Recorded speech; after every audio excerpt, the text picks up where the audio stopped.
नमस्कार साथियों, मैं प्रोफेसर एमपी सिंह आप सभी का अपने यूट्यूब चैनल में स्वागत करता हूं।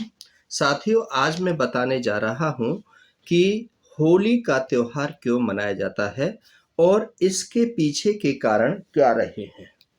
साथियों, पौराणिक कथाओं के आधार पर बताया जाता है कि हिरण्यकश्यप बहुत ही शक्तिशाली राजा था और अपने दबाव प्रभाव की वजह से लोगों में डर बना करके रखता था, जिसकी वजह से लोग उसको अपना भगवान मानते थे और भगवान की तरह उनकी पूजा करते थे। लेकिन हिरण्यकश्यप का बेटा प्रहलाद उनको भगवान नहीं मानता था। उसका जो विश्वास था वो विष्णु भगवान में था, विष्णु भगवान की पूजा करता था। यह हिरण्यकश्यप को बुरा लगता था, इसलिए हिरण्यकश्यप ने अपनी बहन होलिका को बुलाया कि ये मेरा कहना नहीं मानता है, मुझे भगवान नहीं मानता है, मेरी पूजा नहीं करता है, इसलिए इसको मार दो। होलिका को ब्रह्मा जी का वरदान था, उनको अंगवस्त्र दे रखा था कि आग में तुम बैठोगी तो ये वस्त्र आपको जलने नहीं देगा।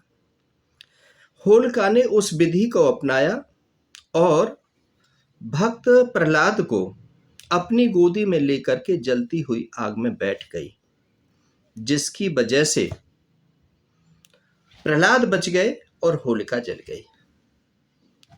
तो उसके बाद में यह परंपरागत त्योहार, खुशी का त्योहार मनाया जाने लगा, बुराई पर अच्छाई का त्योहार के रूप में मनाया जाने लगा।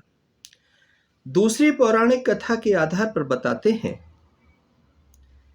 कि श्री कृष्ण भगवान को मारने के लिए कंस ने पूतना को भेजा था और पूतना को ही श्री कृष्ण भगवान ने इसी फागुन मास की पूर्णिमा को मार दिया, जिसकी वजह से सखियों में खुशी की भावना हुई और एक दूसरे को रंग गुलाल लगाने लगे।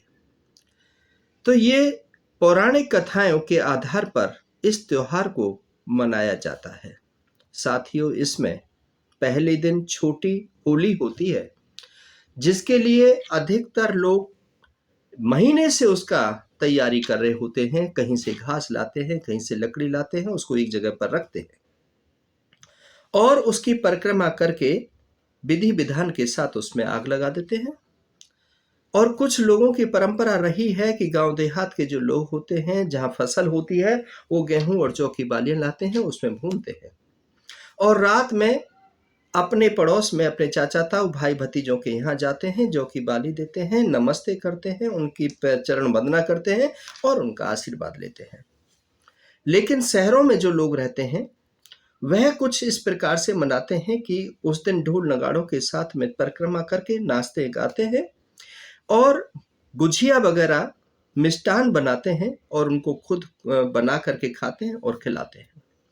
अगले दिन ढोल नगाड़ों के साथ में ढोल की थापों पर भजन होते हैं, रागनियां होती हैं, रास होती हैं और उसमें एक दूसरे के गले पर गुलाल और रंग लगाते हैं। रंगों का बड़ा महत्व है। लाल रंग प्रेम का प्रतीक है, हरा रंग शांति का प्रतीक है, आसमानी रंग आकाश और पृथ्वी का प्रतीक है। तो ये सारे रंग जो लगाए जाते हैं, हम एक दूसरे को रंग लगा करके आत्मीय खुशी को प्राप्त करते हैं। लेकिन आज इस त्योहार को जो मनाने का प्रचलन है वो बदल गया है। आज गलत भावनाओं के साथ में, छेड़ाछाड़ी के साथ इस त्योहार को मनाया जाता है, जिसकी वजह से लोगों में आक्रोश आ जाता है, लड़ाई झगड़े हो जाते हैं, मार पिटाई हो जाती है, पुलिस थाने हो जाते हैं। पहले इसको प्रेम की भावना से मनाया जाता था कि माता थी, बड़ी भाभियां थी, उनके चरणों में गुलाल को रखते थे, उनसे आशीर्वाद लेते थे। लेकिन आज गुलाल को चेहरे पर लगाते हैं, छाती पर लगाते हैं और उसमें अंग स्पर्श करने की कोशिश करते हैं। लेकिन कई जगह पर लाठियां से इस विधि लाठियां चलाई जाती हैं, उससे होली खेली जाती है। उसमें भी लोगों को इस प्रकार की लाठी लग जाती है जिससे कि कई बार वो प्राण तोड़ जाता है। तो साथियों, मैं होली की आप सभी को हार्दिक शुभकामना देता हूँ। परमपिता परमात्मा से दुआ करता हूँ कि आपको सद्बुद्धि प्रदान करें और आप अच्छी भावना के साथ में इस होली के त्योहार को मनाएं, ताकि हमारे जो पौराणिक कथाओं के आधार पर त्योहार मनाया जा रहा है आगे भी मनाया जाता रहे। इन सब बातों के साथ पुनः आप सभी को, देशवासियों को, होली की हार्दिक शुभकामनाएं।